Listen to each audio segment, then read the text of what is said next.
ছটা ৰাইজ নমস্কাৰ। কৃষি আৰু সঁজুলি ইউটিউব চেনেললৈ সকলো কৃষক ৰাইজলৈ নমস্কাৰ জনাইছোঁ। বিশেষকৈ মই আজি আপোনালোকক কেঁচুসাৰ কেনেকৈ কম সময়তে মানে সাৰটো উলিয়াব পাৰি তাৰ এটা টেকনিক দিম। আৰু কি দাখনি দিলে ওপৰত কেনেকুৱা ধৰণৰ দাখনি দিলে আমি এই ঠাণ্ডাৰ দিনতো সহজে অধিক কেঁচুসাৰ উৎপাদন কৰিব পাব পাৰোঁ, এই টেকনিকটো আপোনালোকক শিকাম। মুঠতে মই আজি 10-15 বছৰ ধৰি এই বাৰ্মি কম্পোষ্ট কামটোৱে কৰি আছে, কিন্তু কিছুমান সহজ উপায় বিচাৰি নাপায় মানে।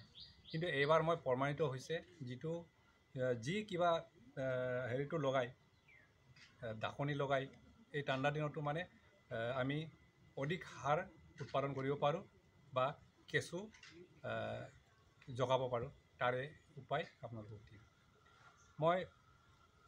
আৰু আপোনালোকৰ সেইখিনিতে কিছুমান তেনেকুৱা ক'ৰবাত মানে ফাংচন হৈ যায় আমাৰ এগ্ৰিকালচাৰত বা অন্যান্য বা তেনেকুৱা ধৰ্মমূলক গীত মাত এইবোৰ কেতিয়াবা মই দিওঁ, যাতে আপোনালোকে এনেকুৱা অন্য এটা দিশলৈ পালৰি কাটিছে বুলি আপোনালোকে যাতে নাভাবক।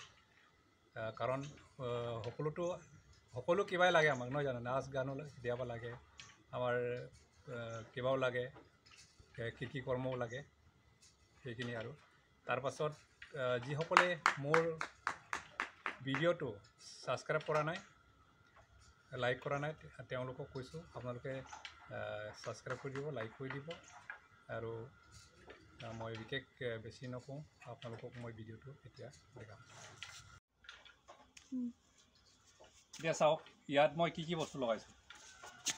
এইটো চেকনেট লগাই চাইছোঁ, এফালে পলিথিন লগাইছোঁ, এফালে ইয়াত একো দিয়া নাই। এতিয়া চাওক, ইয়াত একো লগোৱা নাই, ওপৰত একো দাখনি দিয়া নাই। এতিয়া মই ৰিজাল্টটো দেখুৱাম আপোনালোকক। ওচৰত এতিয়া চাওক, কেঁচু দেখিছে? এয়া কেঁচু মই পলিথিন দিছোঁ। ইয়াত পলিথিন দিয়াৰ কাৰণে এইটো কিমান কিবা হৈছে, মানে ওপৰত মানে কেঁচুকেইটা সহজে মানে ওপৰলৈ আহি থাকে। তাৰপাছত এইটো চাওক, সেইটো লগাওঁতে এই বেগটো লগাওঁতেই সেইটো লগাইছিলে, কিন্তু ইয়াত গোটা হৈ আছে এতিয়াও। ইয়াত চাওক, এইটো গোবৰ, পিয়ৰ গোবৰ। গতিকে আপোনালোকে বহুতে মই দেখিছোঁ প্ৰায় মানে কেঁচুৱাৰ কিবাটো লগাই, সাৰকেইটা লগাই পিনি তাৰপাছত ওপৰত মানে এনেই জাবৰ চাবৰ লগাই, তাৰপাছত একো হেৰি নকৰে। জাবৰটো ইমান ভাল নহয় মানে। মোটামুটিকৈ ইয়াৰ ওপৰত আপোনালোকে শীতকালত পলিথিন দিলেহে বেছি ভাল হয়। এতিয়া চাওক, চেকনেট দিব পাৰে। সেইটো চাওক, চেকনেট ব্যৱহাৰ কৰাটো এইটো 100% কাম কৰা নাই। এইটো কম, এইটোতো একদম একেবাৰে হোৱাই নাই। এফালেতো পূৰা হৈ গ'ল, এইবোৰ তিতি আছে পূৰা, সিহঁতৰ লেট্ৰিন এইকেইটা একদম এই গোটা গোটা চাহৰ নিচিনা। আৰু এইটো চাওক, পলিথিনৰ বাদ হয়। তাৰপাছত আৰু দেখাম, ইয়াতো পূৰা হাৰভেষ্ট কৰিবলৈ হৈছে। পূৰা এইটো অলপমান শুকাই দিব লাগে।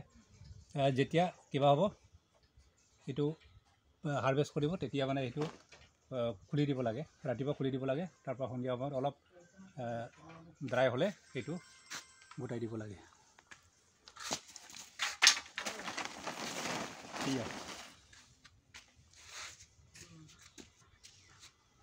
এইটো